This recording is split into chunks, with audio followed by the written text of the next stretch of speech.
Vamos falar agora sobre a circulação do projeto Narrativas Indígenas, Memórias, Saberes, Cultura, que passa pelas cidades de Blumenau, Guabiruba, Indaial e Pomerode. Está aqui comigo a Maria Elis, que é pesquisadora e contadora de histórias indígenas. Depois ela fala o sobrenome indígena dela.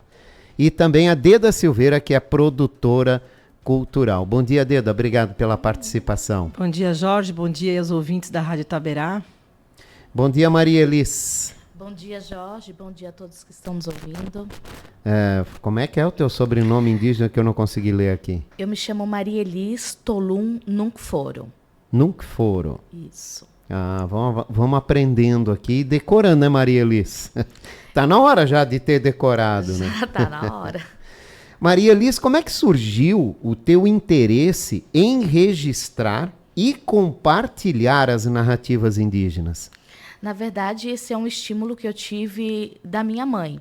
Ela sempre me dizia: não é possível, minha filha, que não tenha alguém que tenha interesse em ouvir as nossas histórias, né?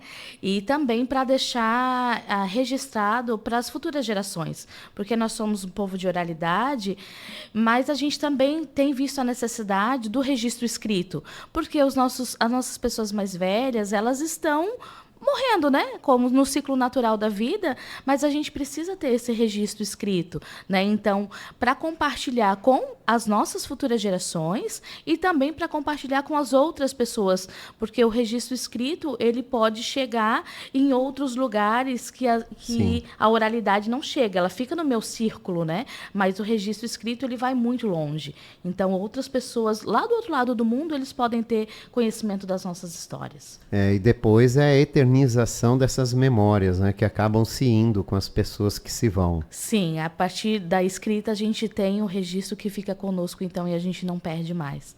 Que histórias e saberes você traz nesse projeto e como elas dialogam com o público não indígena?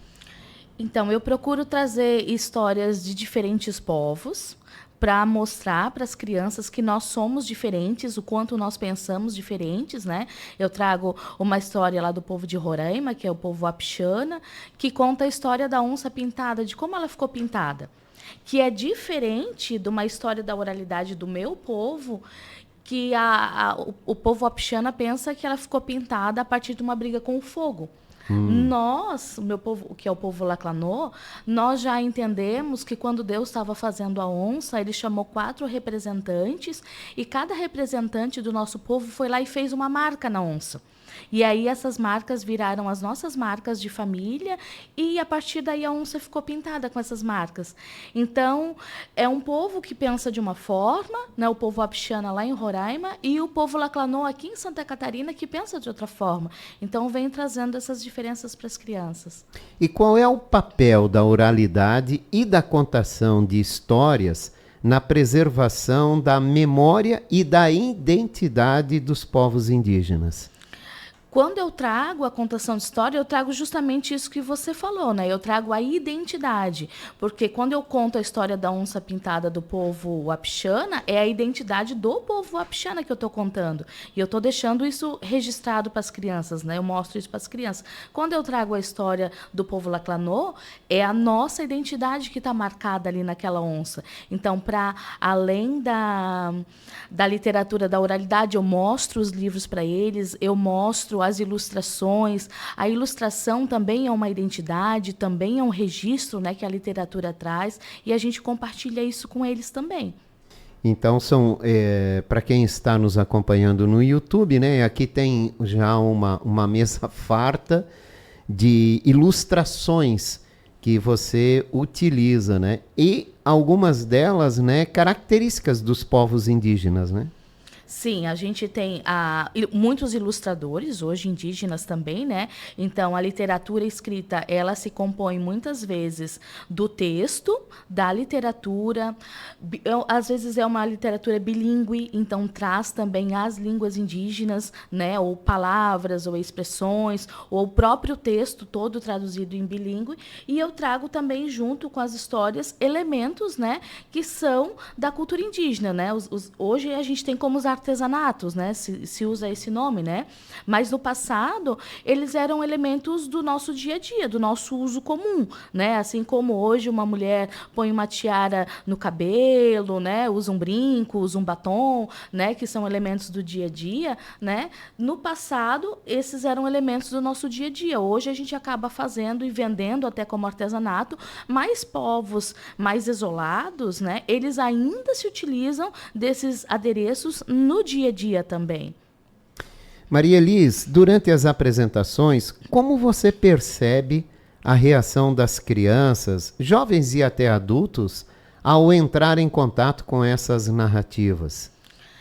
Eu percebo assim nas crianças surpresa, né? No olhar deles já quando eu começo a contar as histórias, quando eu mostro os adereços, né? Eles têm muita curiosidade no pegar.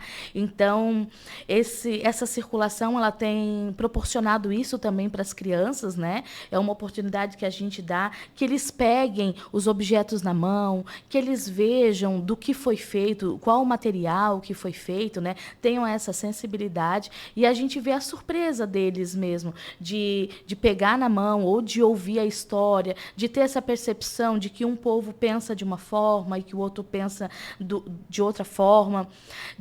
A gente tenta ensinar o respeito, né, de cada povo. Então, tá tudo certo se o povo Wapixana pensa que a onça ficou pintada através de uma briga com fogo e que o povo Laclanô pensa e entende que ela ficou pintada através das nossas marcas, né? Então, a gente vai vendo essa reação, né, no próprio comportamento deles. Uhum. E isso é muito importante. Com certeza. É isso que a gente espera. Para levar conhecimento, né?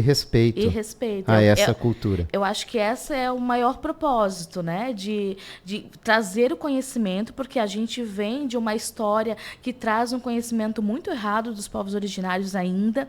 Eu ainda encontro pessoas que acham que aqui na região sul nós moramos em oca, nós estamos pelados, nós vivemos da caça e da pesca, né? E temos arco e flecha para caçar. Então, ainda há pessoas que me perguntam isso. Então, quando eu levo esse outro olhar para a escola, a gente está fazendo o papel de desconstruir, né, tudo aquilo que está errado e trazer uma ressignificação até para o indígena contemporâneo também, para que eles entendam que nós existimos ainda, que nós não somos lenda, nós não somos do passado, mas que nós fizemos essa ressignificação e que nós podemos estar tanto na aldeia como na cidade. Sem dúvida. Deda Silveira, como é que nasceu a ideia do projeto do Narrativas Indígenas, Memórias, Saberes e Cultura? Ele nasceu de uma conversa minha, né, com a Tolum, justamente porque eu também tinha uma vontade muito grande de trabalhar com projetos, né, nessa temática, entendendo realmente, eu também venho de um contexto muito do território da escola. E a gente escuta muito ainda isso que a Tolum falou, né? Uma visão completamente distorcida e equivocada, inclusive da existência dos povos indígenas no contemporâneo, né? A gente ainda tem a gente ainda percebe no imaginário das pessoas essa relação com os povos indígenas como algo primitivo, né? Ou uma lenda, ou algo do passado. Isso. E acaba não compreendendo a dimensão da contribuição desses povos, né? A produção em termos de cultura material e imaterial desses povos hoje, né? E nessa relação também com a cidade, né? Com o pensamento científico, né? É uma abrangência muito grande. Eu acho que é muito importante que a gente realmente comece a construir, principalmente na relação com as escolas, e por isso também a escolha de ir para locais onde perpassam a educação, né? Para que a gente possa começar a realmente acender esse olhar, né? Que é um olhar muito necessário para que a gente realmente consiga construir uma relação de fato de potência de identidade desses povos compreendendo isso dentro da nossa cultura e não algo à parte, né? E por que circular por Blumenau, Guabiruba, Indaial e Pomerode? Então, como esse projeto ele é viabilizado, né, pelo Prêmio Elizabeth Anderle, via Fundação Catarinense de Cultura, e é um edital que também preza por uma descentralização das ações, a gente acabou pensando em cidades onde também essa questão colonial é muito forte, né? Porque eu acho que a gente precisa também começar a estimular esses movimentos decoloniais para que a gente chegue num diálogo de fato efetivo, né, nesses territórios também, de compreender que esses povos não só existiram, eles ainda existem aqui, né? E como a gente faz esse diálogo, né, com os povos que ainda contribuem para o estado de Santa Catarina, por exemplo, o Vale, né? No caso aqui a gente está em cidades do Vale, né? Então a escolha foi muito também para começar a povoar o imaginário dessas crianças através da presença, né, da Tolum, da Maria com elas, né? É a fala dela, é a presença dela, são as histórias que ela traz com ela, os elementos, e é muito rico realmente perceber como a criança ela está aberta para receber, né? O como ela quer conhecer o mundo, e hoje a gente já vem falando muito sobre conhecer o mundo de fato, né? O mundo como ele é, né? Exatamente. E esse projeto é levado para as escolas dessas cidades. A gente fez algumas parcerias com instituições, né? Mas todas elas têm, por exemplo, o caráter educacional, né? Então a gente vai para escolas, no caso de Guabiruba a gente vai para a APAI também, né? Em Indaial a gente tem uma parceria também através da Casa do Professor, que alinhou algumas turmas lá. Então sempre está dentro desse território da educação, do diálogo com a educação. Além da contação de histórias, o projeto inclui ou pode incluir outras ações? Sim, a gente tem uma ação de contrapartida prevista, que a gente está alinhando ainda, que ela é voltada ao público multiplicador, que a gente chama, né? Que são graduandos, professores, né?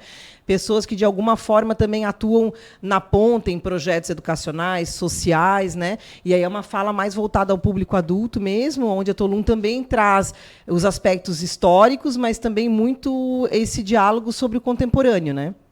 E como vocês percebem o impacto desse projeto na valorização da cultura indígena aqui na região do Vale do Itajaí?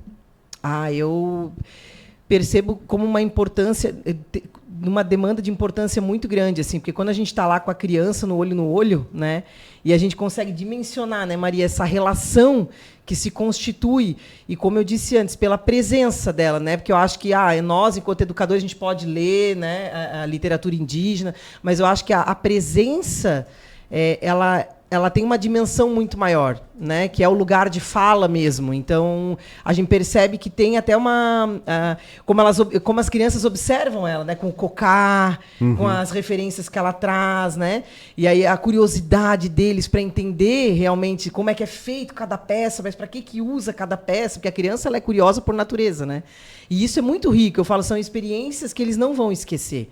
Então, sempre que eles ouvirem algo sobre os povos originários, eles vão ter uma dimensão simbólica, sensível, que perpassou, de alguma forma, o corpo dessas crianças, né?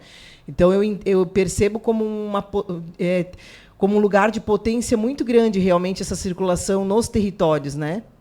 Maria Elisa, eu não sei você, mas a gente percebe que se volta a atenção um pouco para a nossa região em termos de povos indígenas, quando o rio enche, a gente lembra da barragem de José Boatê, né? Que tem problema, que tem uma discussão que aparentemente isso avançou, foi resolvido. Você também nota isso? Há algum tipo de discriminação em virtude disso? A gente percebe, sim, muita discriminação, e realmente o noticiário ele se volta, né, quando começa a chover, né? Mas vale lembrar que, muitas vezes, essa barragem, ela não se fala dela, né, em outros períodos, mas mesmo assim ela nos prejudica lá. Né? Então, por exemplo, só este ano, durante 3 vezes a minha mãe me mandou mensagem, porque minha mãe mora na terra indígena, né? Mana, não dá para subir porque tem água em determinado lugar lá na barragem que a gente chama de bueirão, né? Então, tem água em cima do bueirão. Então, são coisas que o noticiário não mostra, né? As problemáticas que a gente tem lá, embora aqui em Blumenau a gente esteja com os pés secos, né? E ela traz problemas para nós durante o ano todo. E a gente tem, sim, grande problema com preocupação, assim, de o tom das notícias, o tom das manchetes que saem, né?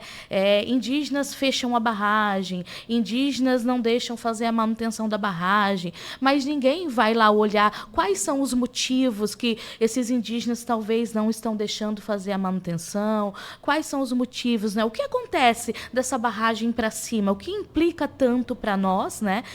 Que prejuízos ela nos traz que não são mostrados durante as outras épocas do ano, né? Porque, embora não esteja chovendo, ela está trazendo prejuízo para nós lá, sim, ainda. E um projeto como esse, né?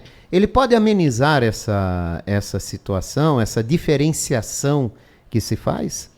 Olha, sempre que possível, né? Aqui a gente está trabalhando com as crianças, né? Mas sempre que possível, se me perguntam, eu sempre falo, né? Da barragem, dos impactos que ela traz para nós, né? Da nossa presença indígena aqui na cidade também, né? Sim. Por que as pessoas perguntam, mas por que vem para Blumenau, né? Por que não fica lá na terra indígena, né?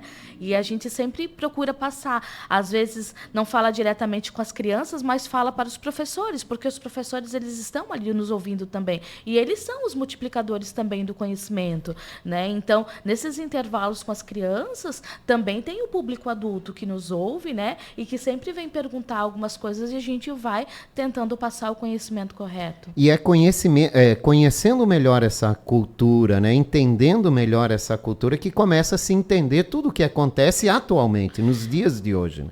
Eu sempre digo que através do conhecimento a gente aprende assim o respeito, primeiramente, né, com essas pessoas, com todos, né, e compreender a nossa situação, porque tudo há um motivo, né? Então, quando a gente fala da barragem, né, a gente às vezes se revolta bastante, né? É um tema polêmico, é um assunto difícil, é um assunto bem delicado da gente falar, né? Mas, na medida do possível, a gente vai tentando educar as pessoas, né? A contação de história também é uma forma de educar, né? Com certeza. E a gente vai tentando, então, educar as crianças, né? E os adultos também, porque a literatura, ela não é só para criança, ela é para o adulto também, né? A gente diz que ela não tem limites, então, de idade. Então, a gente educa tanto a criança quanto o adulto. E quais são os maiores desafios para promover a visibilidade às narrativas indígenas hoje? Superar isso é um desafio? Superar isso é um desafio, assim, encontrar oportunidades, encontrar pessoas, né, que deem a oportunidade de a gente falar. Durante muito tempo, outras pessoas falaram por nós, né, foram a nossa voz, tanto escrita, né, quanto em espaços, né, onde nós deveríamos estar falando. Então, hoje eu tenho procurado pessoas, né, que é feito um círculo de amigos, né, de parceiros, que têm entendido essa importância de deixar que a gente fale por nós, né, que eu consigo falar a minha história, né? Então, a gente tem procurado pessoas nesse sentido. Há uma mensagem principal que vocês gostariam que o público leve consigo após participar desse projeto? Olha, eu penso que o encontro em si, ele já é a natureza da coisa, sabe? Eu acho que a gente não está tão preocupado numa mensagem, mas em estar presente, em ocupar territórios, né? Eu acho que é uma temática que precisa ocupar territórios e precisa começar a se compreender a dimensão, né, do trabalho dos indígenas, né? Então a gente tem também prezado por histórias que realmente foram, como a Maria falou, produzidas por indígenas, porque a gente ainda vê hoje, por exemplo, muita gente escrevendo histórias indígenas, ainda retratando a criança indígena de Tanga, né, numa realidade que já não faz mais parte da vida deles, né? Então acho que o importante é isso, assim, a gente poder realmente entender essa concepção da cultura através da presença mesmo, né? Porque o movimento em si, o projeto em si, ele já é um movimento cultural e que promove o acesso e, de alguma forma, cria um diálogo com a comunidade, né? Então, acho que isso é o mais importante, porque a gente quer, na verdade, que cada um receba do seu jeito, né? Que cada um vivencie isso do seu jeito. Tanto que a gente não traz moral, a gente não fala sobre nada disso, mas a ideia é que, de fato, se ouça a história, que cada um construa o seu imaginário a partir daquilo, mas eu acredito que a presença em si, o ato em si da contação de histórias, assim como nós também ouvimos histórias ao longo da nossa vida, né? O estar numa experiência de contação de histórias, eu acho que isso já é o mais importante de tudo. Eu acho que ali a gente já vai criando muitas relações e dando novas simbologias para algo talvez que a gente não compreendia muito bem, né? Com certeza. E onde encontrar informações sobre esse projeto, as apresentações? Pode ser tanto através do meu Instagram ali, né, do DDA Producões, que eu tenho o Instagram ali. Tem o Instagram da Maria Elis também, queres falar o teu? É Maria Elis Toluno Foro também. E através da Nani Pereira, Comunicação e Arte também, que está fazendo assessoria de imprensa para nós no projeto, né? Então ela tem também Instagram, site, lá tem toda a programação, os serviços locais onde vai ser, né? Certo. E nas escolas de Blumenau, Guabiruba, Indaial e Pomerode e outras instituições, né, vai ter essa apresentação. Isso. Deda, obrigado pela participação. Eu que agradeço, mas é muito bom estar aqui. Maria Elis, muito obrigado pela participação também. Obrigada. Eu conversei com a Maria Elis, pesquisadora e contadora de histórias indígenas, e a Deda Silveira, produtora cultural. Falamos sobre a circulação do projeto Narrativas Indígenas, Memórias, Saberes e Cultura nas cidades de Blumenau, Guabiruba, Indaial e Pomerode.